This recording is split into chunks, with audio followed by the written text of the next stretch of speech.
Hello everyone, Radhe Radhe. कैसे हैं आप सभी लोग। स्वागत है आपका कॉमर्स इंडिया यूट्यूब चैनल पे।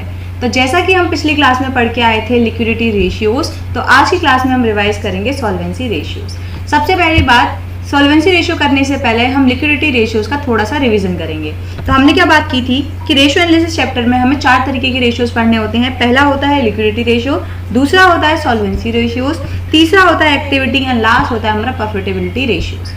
तो जो हमारा लिक्विडिटी रेशियो होता है वो ये बात करता है कि कोई भी फर्म अपनी करंट लायबिलिटी का पेमेंट करंट रिसोर्सेज से कैसे कर सकती है। ये बात हमारी कौन सा करता था, लिक्विडिटी रेशियो बात करता था। 2 तरीके के रेशियोज हमने इसमें पढ़े थे। पहला था हमारा करंट रेशियो, दूसरा था हमारा क्विक रेशियो। करंट रेशियो बात करता है कि कोई भी फर्म अपनी करंट लायबिलिटी का पेमेंट करंट असेट से किस हद तक कर सकती है। अब उसके बाद आता है हमारा सेकंड रेशियो जो कि था हमारा क्विक रेशियो। क्विक रेशियो क्या बात करता है कि कोई भी फर्म अपनी करंट लायबिलिटी का पेमेंट क्विक एसेट से कैसे कर सकती है, किस हद तक कर सकती है। अब बात आती है what is the difference between current assets and the quick assets. तो करंट एसेट्स ऐसी एसेट्स होती हैं जिनको हम कैश में रियलाइज कर सकते हैं within a period of 12 month और within a operating cycle.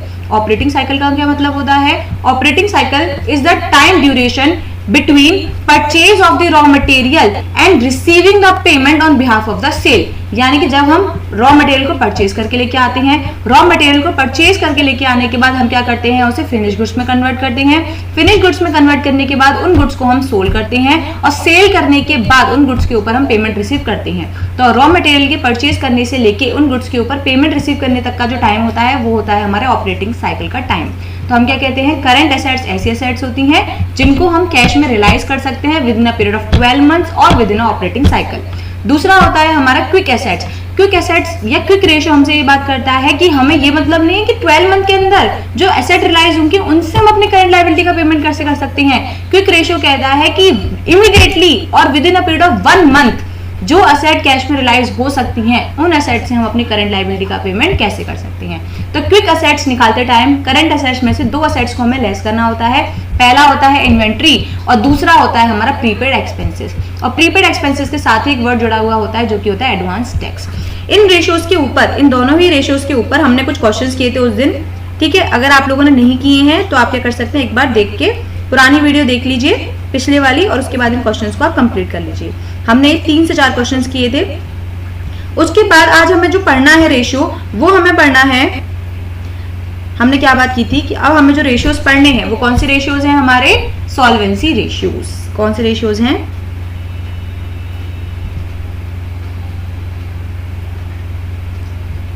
अब बात आती है कि ये सॉल्वेंसी रेशियो क्या होते हैं। सबसे पहले हमने क्या समझे थे, लिक्विडिटी रेशियोज। तो लिक्विडिटी रेशियोज क्या होते हैं, करंट लायबिलिटी का पेमेंट हम अपने करंट असेट्स या रिसोर्सेज से कैसे कर सकते हैं, ये आती है हमारी लिक्विडिटी रेशियोज में। दूसरा आता है सॉल्वेंसी रेशियोज जो कि क्या कहता है, फर्म अपनी लॉन्ग टर्म लायबिलिटी का पेमेंट किस हद तक कर सकती है, फर्म कितनी एबल है to pay its long term liability या to meet it long term liability. ये होता है हमारा कौन सा, सॉल्वेंसी रेशियोज। दूसरी बात, जो सॉल्वेंसी रेशियो होता है ना, वो एक रिलेशन बताता है आपको कि किसी भी फर्म में अगर 100 रुपए लगे हुए हैं तो इस 100 रुपए में से कितने रुपए फर्म ने खुद के लगा रखे हैं और कितने रुपए फर्म ने क्या कर रखे हैं, आउटसाइड लायबिलिटी इनकर कर रखी है। यानी कि इन 100 रुपए में से कितनी इक्विटी है और कितनी डेट है, ये बताते हैं हमारे कौन से, सॉल्वेंसी रेशियोज। तो सॉल्वेंसी रेशियोज का हमने क्या कहा कि ability of the firm, solvency ratio हमें क्या बताते हैं,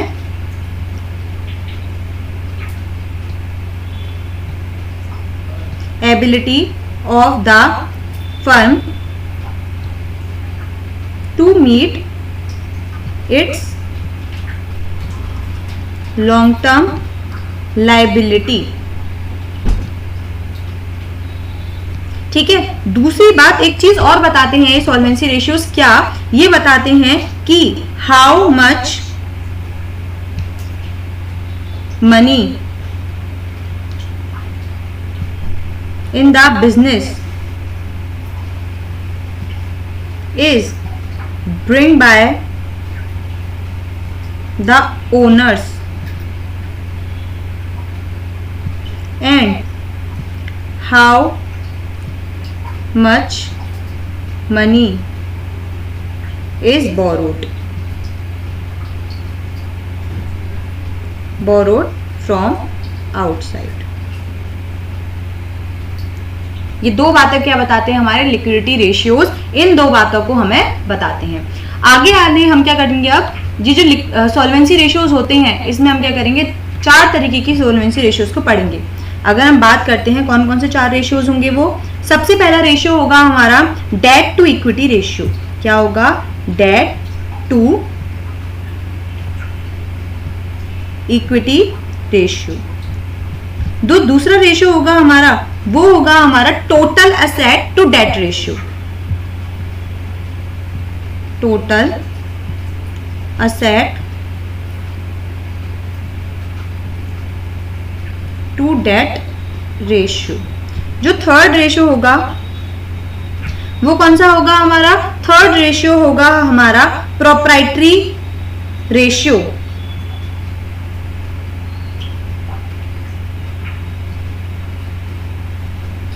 और लास्ट जो रेशियो होगा हमारा वो होगा इंटरेस्ट कवरेज रेशियो।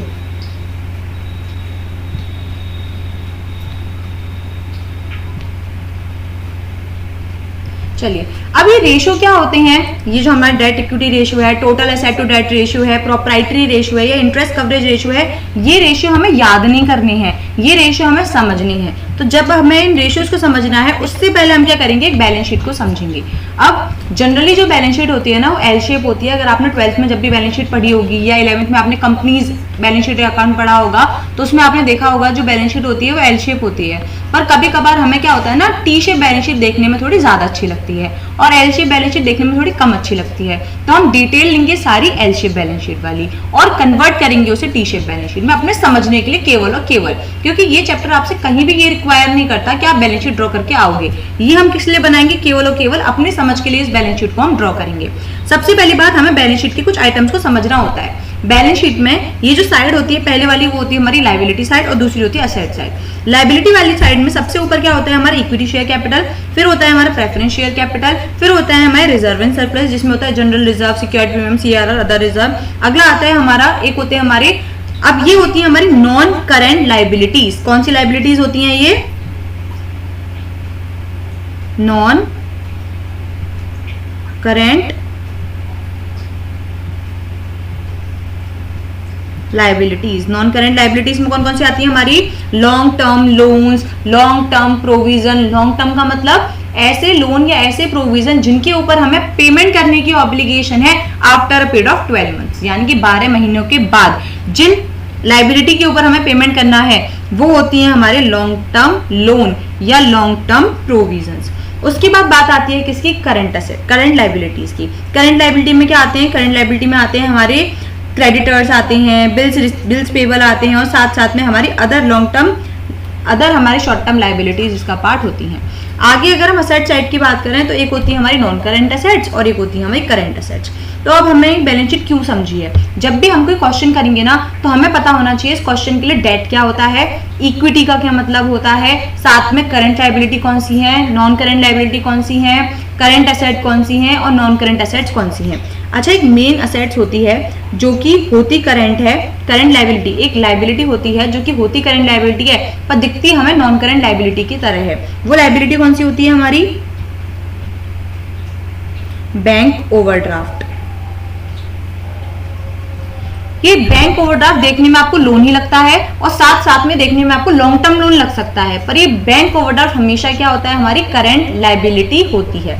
दूसरी बात आती है, अब इस रेशियो के लिए हमने कहा था ये रेशियो बताता है हमें डेट इक्विटी के बीच का रिलेशनशिप, यानी कि कितना पैसा ओनर्स का खुद का है और कितना उन्होंने बोरो करके लेके आए हैं। दूसरी बात, ये रेशियो क्या बताते हैं हमें, एबिलिटी बताते हैं फर्म की to meet the current liabilities. अब अगर हम बात करें करंट लायबिलिटी की, डेट इक्विटी रेशियो की, सबसे पहले हमें इसमें समझना है कि इक्विटी क्या होती है, डेट क्या होती है, ये सब बातें हमें समझनी है। इक्विटी का मतलब क्या होता है, इक्विटी का मतलब होता है ओनर्स का कितना पैसा बिजनेस में लगा हुआ है, यही हमारी इक्विटी होती है। अब ओनर्स का पैसा कैपिटल के रूप में भी लगा होता है, ओनर्स का पैसा रिटेन अर्निंग के रूप में भी लगा होता है। तो क्या हम इन शॉर्ट कह सकते हैं, क्या हम इन शॉर्ट कह सकते हैं कि ये जो हमारी शेयर कैपिटल होती है, चाहे वो इक्विटी हो चाहे वो प्रेफरेंस हो, साथ साथ में जो हमारे रिजर्व एंड सरप्लसेस होते हैं ये हमारी होती है इक्विटी। क्या होती है ये हमारी इक्विटी, ये क्या होती है हमारी इक्विटी होती है। इक्विटी वर्ड सुन के कभी भी ये नहीं सोचना कि इक्विटी तो केवल इक्विटी शेयर कैपिटल इसमें आएगी, ये कभी नहीं समझना, ये होती है हमारी इक्विटी। अब इसका दूसरा नाम क्या होता है, केवल इक्विटी नाम से नहीं जानी जाती, इसका दूसरा नाम होता है शेयर होल्डर्स फंड, इसका तीसरा नाम होता है प्रोप्राइटरी फंड, प्रोप्राइटरी फंड, इसका चौथा नाम होता है क्या, इक्विटी होता है, शेयर होल्डर फंड होता है, प्रोप्राइटरी फंड होता है। अगर हम इसके चौथे नाम की बात करें तो इसको हम कहते हैं नेटवर्थ, और अगर इसके पांचवें नाम की अगर हम बात करें तो वो होता है नेट असेट, नेटवर्थ और नेट असेट।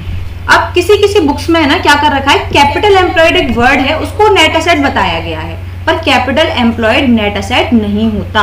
हमारी जो शेयर होल्डर फंड होता है वो हमारी नेट असेट होती है। अब कैसे होती है उस बात की एक्सप्लेनेशन भी हम आपको देंगे।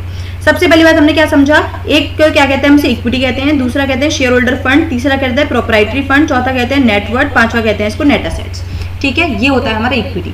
अब सबसे पहला रेशियो देखिए, इसमें क्या कह रहा है, सबसे पहले रेशियो में डेट टू इक्विटी रेशियो कहा गया है, तो ये इक्विटी का मतलब क्या है जो हम भी ऊपर पढ़ के आए हैं। अब तीसरे वाले रेशियो में प्रोप्राइटरी कहा गया है, तो प्रोप्राइटरी फंड का मतलब क्या है जो हम भी ऊपर पढ़ के आए हैं। तो ये दो चीजें हमें समझ में आ गई ऊपर से। अगली चीज की हम बात करते हैं जो कि क्या बात कर रहा है, डेट। डेट का मतलब क्या होता है, long term borrowing of the firm are debt. चलिए, तो अगर हम क्या बात कर रहे थे, long term debt. Long term debt कौन सी होती है, दो चीजें होती है जिनको हम डेट कहते हैं, एक होता है लॉन्ग टर्म लोन्स और एक होता है लॉन्ग टर्म प्रोविजंस। तो इनको हम क्या कहेंगे, डेट।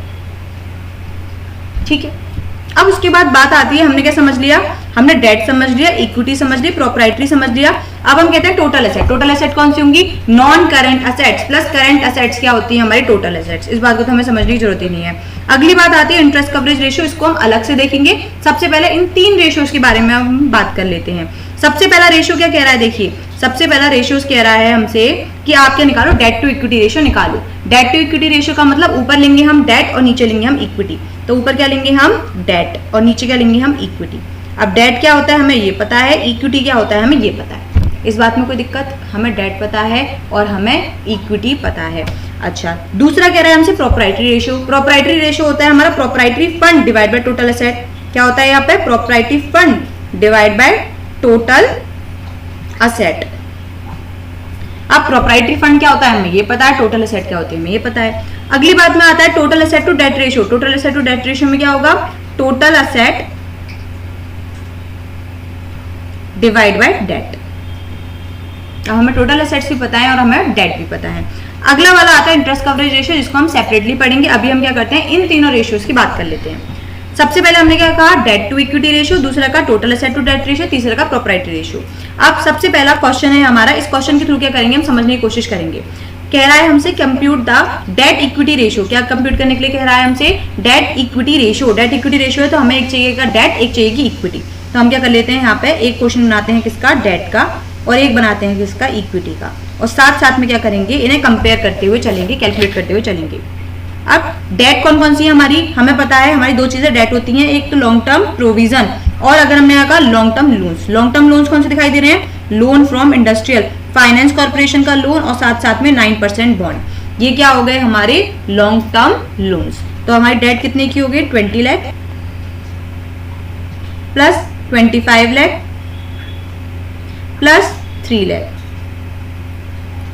इसको टोटल करेंगे तो कितना आएगा, टोटल करेंगे 20 लाख और 20 लाख 40 लाख 45 48 लाख। कितना आएगा ये, 48 लाख। यहाँ पे कैलकुलेट कर लेते हैं। दूसरा आता है इक्विटी। इक्विटी में क्या लेंगे हम, शेयर कैपिटल, साथ में लेंगे हम सिक्योरिटीज प्रीमियम रिजर्व, साथ में लेंगे हम रिजर्व एंड सरप्लसेस। ये तो हम साथ में लेंगे ही। फिर उसके बाद और क्या ले सकते हैं हम, कि शॉर्ट टर्म बोरिंग ले सकते हैं, नहीं। क्या हम शॉर्ट टर्म प्रोविजन ले सकते हैं, नहीं। ट्रेड पेबल ले सकते हैं, नहीं। तो केवल और केवल इन तीन चीजों को लेके क्या निकल के आएगी हमारी इक्विटी। तो ये हमारा 30 लाख प्लस 2 लाख प्लस 10 लाख। तो ये आया है हमारा। अच्छा, एक सेकेंड, इसमें अब ध्यान देने वाली बात क्या है, इसमें ध्यान देने वाली बात यह है कि यहां दे रखा है हमें रिजर्व एंड सरप्लसेस। ये reserve and surpluses total reserve होते हैं। तो तो इसके लिए हमें सिक्योरिटीज प्रीमियम को अलग से जोड़ने की कोई जरूरत नहीं है। तो इस वाले पॉइंट पे करेंगे हम स्टार मार्क और हम क्या कर देंगे, अब जो हमने अलग से लिया था क्या सिक्योरिटीज प्रीमियम रिजर्व, इसको हम हटा देंगे भाई, क्योंकि रिजर्व एंड सरप्लस दे रखा है, reserve and surplus total reserve होता है, ठीक है। इसी वजह से देखिए हम ऊपर बैलेंस शीट में पढ़ के भी आए थे, ये हमारा रिजर्व एंड सरप्लस, अगर हमें यही दे रखा है तो क्या नीचे हमें किसी को कैलकुलेट करने की जरूरत है, बिल्कुल नहीं। तो हम क्या करेंगे, रिजर्व एंड सरप्लस लेंगे। रिजर्व एंड सरप्लस दे रखा है हमें 10 लाख का, और अगर हम देखें शेयर कैपिटल दे रखी 30 लाख की, तो ये आएगा 40 लाख, ठीक है। अब हम रेशियो निकालेंगे। हमने कहा था पहला रेशियो होता है हमारा डेट इक्विटी रेशियो, यानी कि debt divide by equity. Debt divide by equity कितनी आएगी, 48 लाख, डिवाइड बाय इक्विटी कितनी होगी, 40 लाख। हम क्या करेंगे, 48 लाख डिवाइड बाय 40 लाख, ये आएगा हमारा 1.2 रेशियो 1। कितना आएगा, 1.2 रेशियो 1। आगे आंसर निकल के ये निकालने के लिए कहा था इस क्वेश्चन में हमसे, ये क्वेश्चन हमारा हो गया। अगले क्वेश्चन पे चलते हैं। अगला क्वेश्चन क्या कह रहा है हमसे, total asset to debt ratio निकालो। क्या निकालने के लिए कह रहा है हमसे, total asset to debt ratio. Total asset निकालनी और डेट निकालनी, तो चलो बैलेंस शीट का फॉर्मेट बना लेते हैं, उससे क्या होगा, ये निकालना थोड़ा इजी हो जाएगा। अब हमने दे रखा है फिक्स्ड एसेट्स, तो हम लिख लेंगे फिक्स्ड एसेट्स कितने की दे रखी है, 16 लाख की। नॉन करेंट इन्वेस्टमेंट, तो नॉन करेंट इन्वेस्टमेंट दे रखी है 2 लाख की। करंट असेट्स, तो करंट असेट्स थोड़ा नीचे आएंगी, करंट असेट्स दे रखी है हमें 7,60,000 की। साथ साथ में टोटल डेट दे रखा है, यानी कि यहाँ पे डेट दे रखा है हमें कितने का,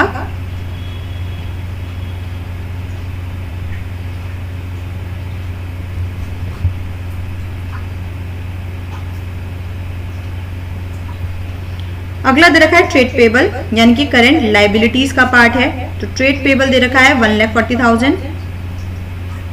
साथ साथ में दे रखा है आउटस्टैंडिंग एक्सपेंसेस, ये भी करंट लाइबिलिटी का पार्ट है, तो आउटस्टैंडिंग एक्सपेंसेस दे रखे हैं हमें 25,000 के। साथ साथ में हमें क्या दे रखा है, बैंक ओवरड्राफ्ट, क्या दे रखा है हमें, बैंक ओडी दे रखा है कितने का, 85,000 का। अच्छा, हमने क्या ले लिया, हमने ले लिया fixed assets, non current investments, current assets, total date. अच्छा, यहाँ पे दे रखा है टोटल डेट, ये लॉन्ग टर्म डेट नहीं दे रखा, तो हम क्या करेंगे, इसको लॉन्ग टर्म डेट नहीं मानेंगे, इसको मानेंगे टोटल डेट। टोटल डेट यानी कि आउटसाइड टोटल लाइबिलिटी, चाहे वो करंट हो चाहे वो नॉन करंट हो, यानी कि ये इन दोनों भी चीजों का टोटल दे रखा है। ये कितना दे रखा है, 18,50,000। ये समझने वाली बात क्या है कि ये टोटल डेट दे रखा है, यानी कि डेट प्लस करंट लाइबिलिटी दे रखा है 18,50,000। इस वाले पॉइंट पे भी क्या करेंगे, हम स्टार मार्क करेंगे, ठीक है। अगली बात हमसे कुछ रहा तो नहीं है, हम क्या करेंगे, सबसे पहली बात तो असेट साइड का कर लेंगे टोटल, जो कि कितना आएगा,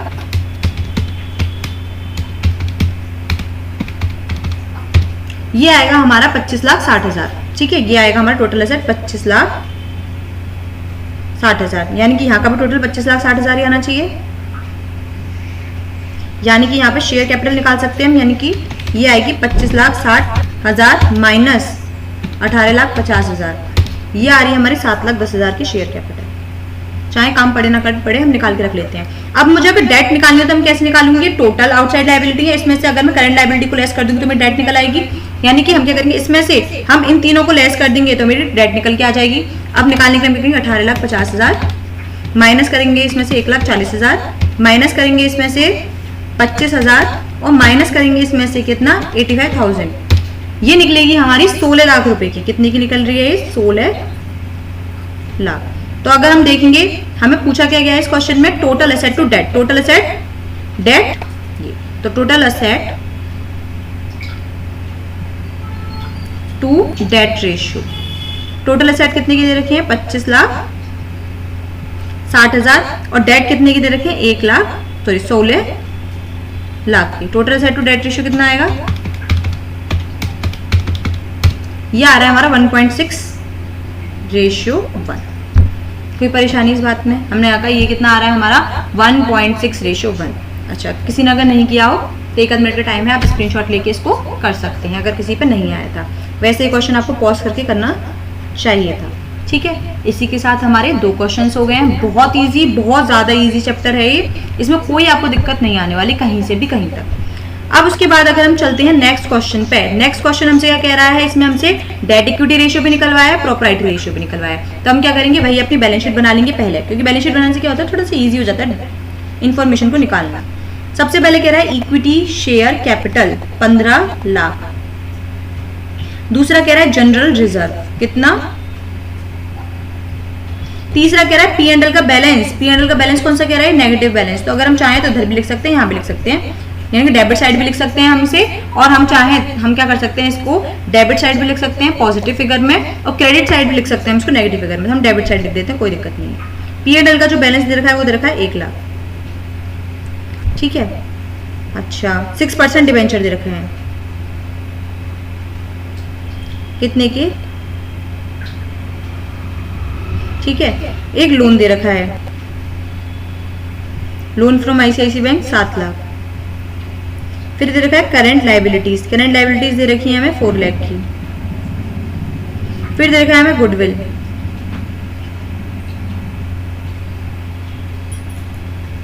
फिर दे रखा है अदर नॉन करंट असेट्स, तो हम कहेंगे अदर नॉन करंट असेट दे रखी है कितने की,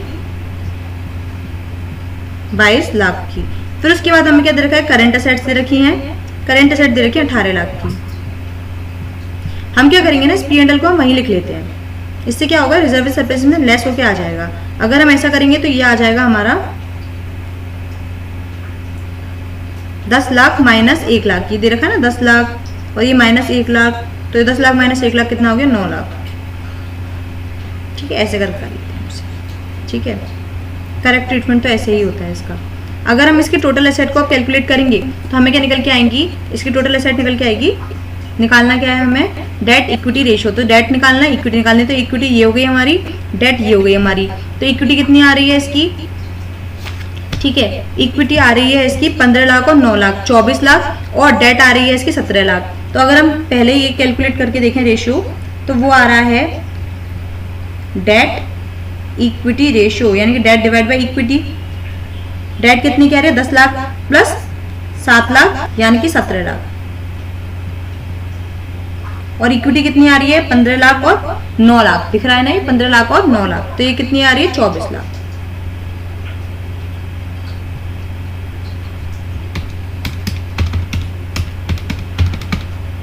ये आ रही है हमारी 0.708 रेशो 1, या फिर हम इसे कह सकते हैं 0.71 रेशो 1, ठीक है। इस बात में कोई परेशानी। दूसरा रेशियो से कैलकुलेट करने के लिए कहा गया है, वो कौन सा है हमारा, प्रोप्राइटरी रेशियो।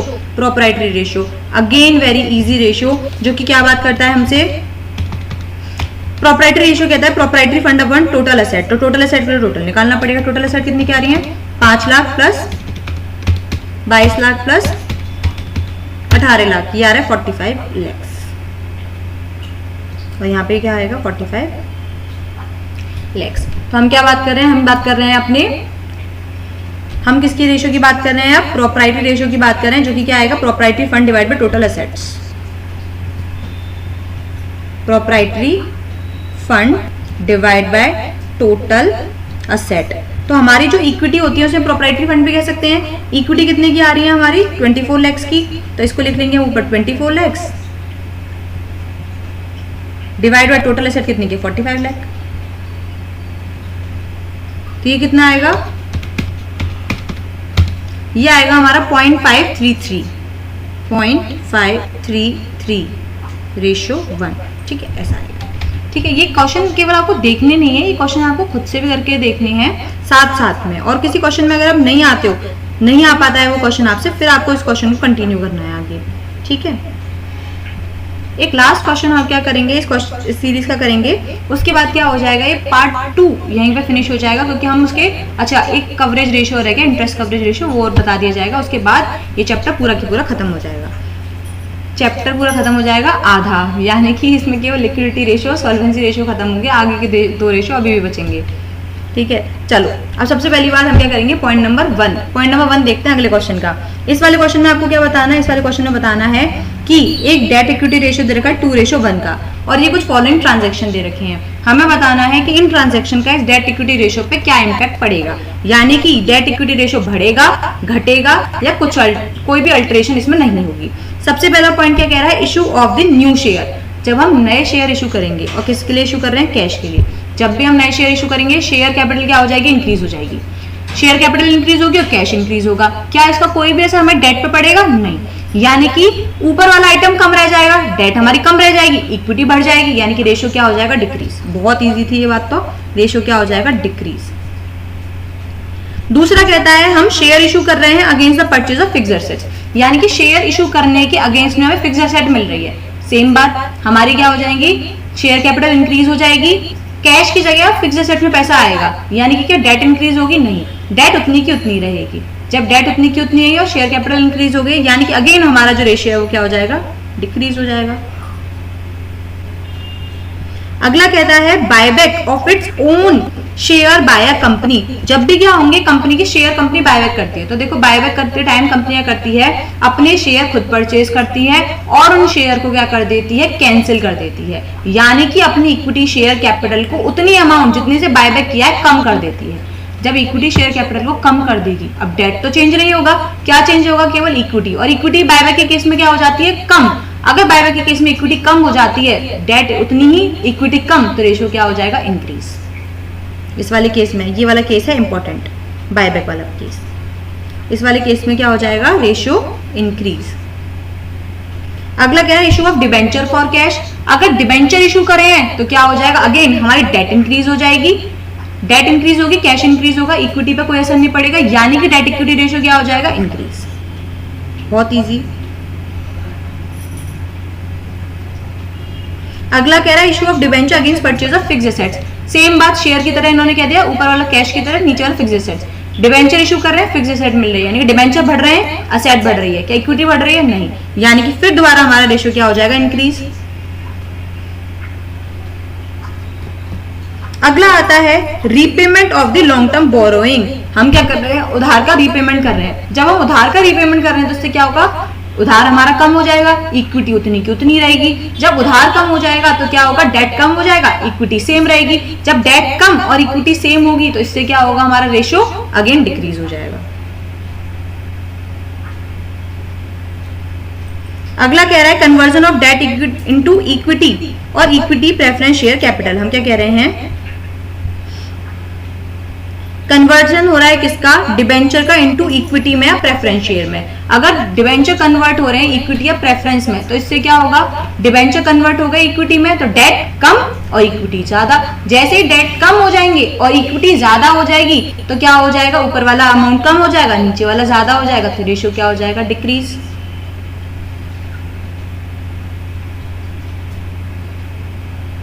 अगली बात क्या हो रही है हमारी? सेल ऑफ फिक्स्ड एसेट्स की बात हो रही है कि फिक्स्ड एसेट्स हमने क्या कर दी? सेल कर दी।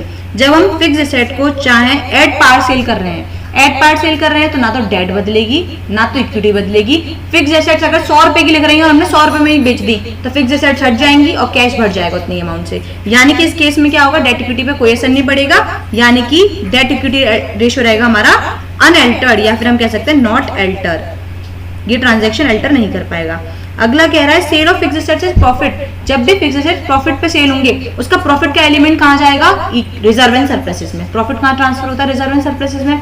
जैसे रिजर्व एंड सरप्लसेस में प्रॉफिट का एलिमेंट जाएगा यानी कि हमारा इक्विटी बढ़ जाएगा, इक्विटी बढ़ेगा, डेट उतना ही है, रेशियो अगेन क्या हो जाएगा? डिक्रीज। अगला कह रहा है फिक्स्ड एसेट्स को हमने लॉस पे बेचा, लॉस पे बेचा, लॉस कहां जाएगा? रिजर्व एंड सरप्लसेस में, negative item. Reserve and surplus में नेगेटिव आइटम यानी कि इक्विटी कम, इक्विटी कम, डिबेंचर उतने ही, तो हमारा रेशियो क्या हो जाएगा? इंक्रीज।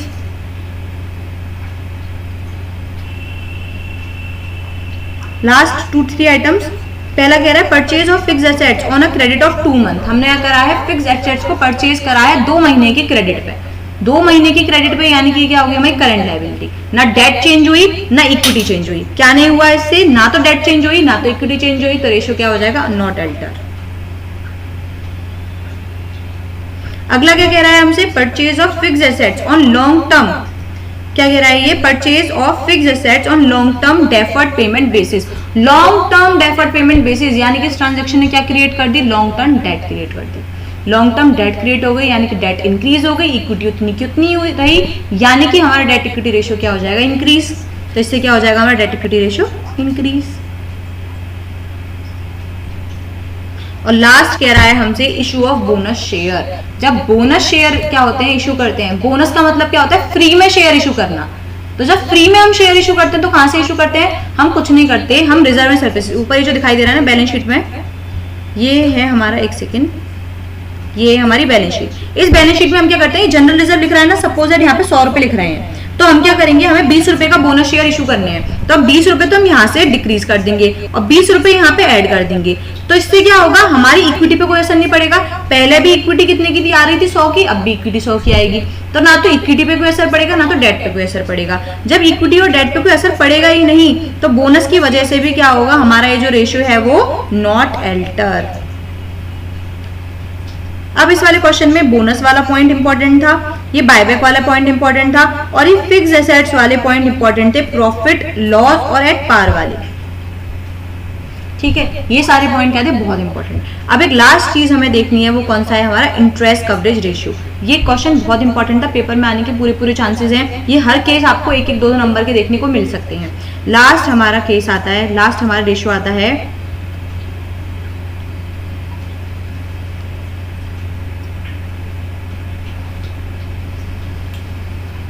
Interest coverage ratio. अभी इंटरेस्ट कवरेज रेशियो क्या कहता है, इंटरेस्ट कवरेज रेशियो कहता है कि कंपनी कितना प्रॉफिट अर्न कर रही है, कि वो अपनी इंटरेस्ट का पेमेंट कितनी बार कर सकती है। कंपनी जितनी प्रॉफिट अर्न कर रही है, उस प्रॉफिट में कंपनी अपनी इंटरेस्ट का पेमेंट कितनी बार कर सकती है, ये कहता है interest coverage ratio. Suppose that company जो है वो 100 रुपए का प्रॉफिट अर्न कर रही है, कितने का, 100 रुपए का, और उसकी जो इंटरेस्ट की लायबिलिटी है, इंटरेस्ट की जो लायबिलिटी है वो 10 रुपए की, तो कंपनी कितनी बार अपनी इंटरेस्ट दे सकती है प्रॉफिट में से, 10 बार, 10 टाइम्स। यही कहता है हमारा इंटरेस्ट कवरेज रेशियो, केवल और केवल इंटरेस्ट कवरेज रेशियो कहता है। ऊपर तो आप ले लो EBIT, EBIT is nothing but the profit of the company before any interest, before any tax, यानी कि कोई भी इंटरेस्ट या कोई भी टैक्स काटने से पहले जो प्रॉफिट होता है वो होता है हमारा earning before interest and tax, और डिवाइड कर देते हैं हम इसे इंटरेस्ट की लायबिलिटी से, तो निकल के आता है हमारा इंटरेस्ट कवरेज रेशियो। पर इस वाले रेशियो से जो क्वेश्चंस आते हैं वो इतने डायरेक्ट नहीं आते कि आपको वो EBIT निकाल के दे देगा, आपको वो इंटरेस्ट निकाल के दे देगा और आपसे कहेगा कि आप क्या करो, इंटरेस्ट कवरेज रेशियो कैलकुलेट करो। नहीं, क्वेश्चंस कैसे आएंगे, आपको एक फ्लो समझना पड़ेगा। सबसे पहले क्या होता है, हमारा आता है EBIT। क्या आता है सबसे पहले हमारा EBIT, यानी कि earning before interest and tax. इसमें से लेस होता है इंटरेस्ट, तो आता है हमारा EBT, यानी कि अर्निंग बिफोर टैक्स। फिर क्या लेस होता है, इसमें से आता है लेस होता है टैक्स, तो आता है EAT। EAT का मतलब अर्निंग आफ्टर टैक्स, या फिर हम इसको कह सकते हैं नेट प्रॉफिट आफ्टर टैक्स। क्या कह सकते हैं इसको, अर्निंग आफ्टर टैक्स, या हम कह सकते हैं नेट प्रॉफिट आफ्टर टैक्स। अगला जो इसमें से माइनस होता है वो माइनस होता है प्रेफरेंस डिविडेंड, यानी कि प्रेफरेंस शेयर होल्डर को जो डिविडेंड देते हैं वो माइनस होता है, तो आता है निकल के earning available to equity shareholders, यानी कि अब जो पैसा बचा कुचा है वो किसका है, इक्विटी शेयर होल्डर वालों का है। और इसमें हम क्या करेंगे, अगर डिवाइड देंगे नंबर ऑफ इक्विटी शेयर्स का, तो जो निकल के आता है वो आता है हमारा अर्निंग पर शेयर। जो निकल के आता है वो क्या आता है हमारा अर्निंग पर शेयर। ये बस समझ में, ये फ्लो आपको समझ में आ गया। ये क्या है हमारा EBIT। EBIT का मतलब earning before interest and tax. दूसरा क्या कह रहा है, इंटरेस्ट। तीसरा क्या कह रहा है, अर्निंग बिफोर टैक्स। उसके बाद क्या कह रहा है, टैक्स लेस करने के बाद अर्निंग आफ्टर टैक्स।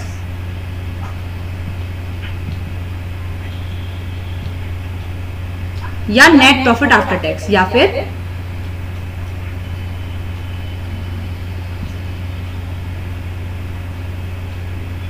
और क्या निकल के आएगा, ये हमारा फिर प्रेफरेंस डिविडेंड।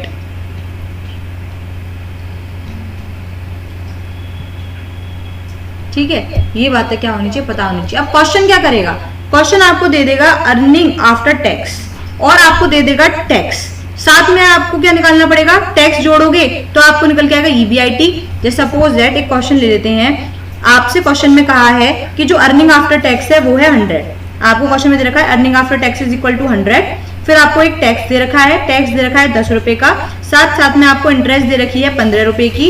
आपको निकालना है क्या, इंटरेस्ट कवरेज रेशियो। तो इंटरेस्ट कवरेज रेशियो के लिए एक तो आपके पास इंटरेस्ट हो गई, आपको क्या चाहिए अब अगला ईबीआईटी यानी कि earning before interest and tax. अब वो डायरेक्टली तो दे नहीं रखी, तो हम क्या करेंगे, ईएटी को डालेंगे पहले यहाँ पे। हमें पता है यहाँ पे से क्या लेस होगा, 100 रुपए लेस, क्या लेस होंगे हमारे 10 रुपए लेस होंगे, क्या होंगे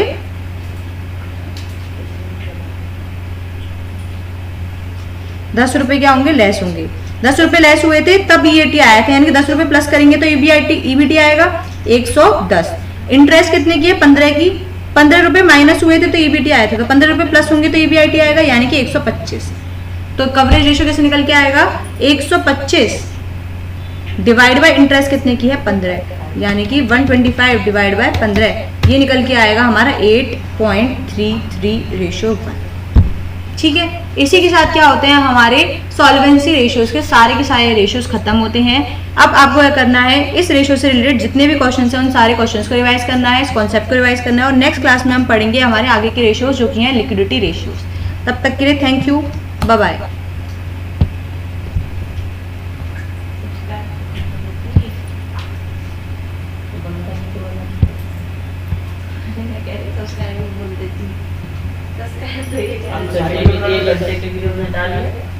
एक्स्ट्रा डालना बनाएंगे। स्टॉप ही नहीं हो रही। और 4 पीछे